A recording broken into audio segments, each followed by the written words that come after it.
பணத்தை கொடுத்து எதை வேணாலும் வாங்கலாமா, ஆனா அம்மாவா வாங்க முடியுமா? சாப்பிட்டியா தூங்குனியான்னு அம்மாவை தவிர இந்த உலகத்துல வேற யாருதான் கேட்க போறாங்க?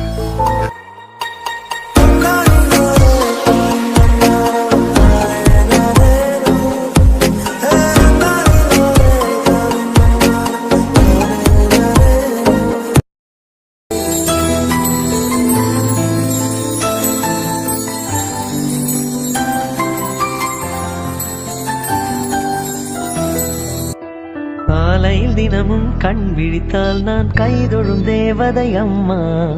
அன்பென்றாலே அம்மா என் தாய் போலாகிடுமா. காலையில் தினமும் கண் விழித்தால் நான் கைதொழும் தேவதை அம்மா. அன்பென்றாலே அம்மா என் தாய் போலாகிடுமா. இமை போல் இரவும் பகலும் என்னை காத்த கண்ணையே, உனது அன்பு பார்த்த பின்பு அதை விடவா.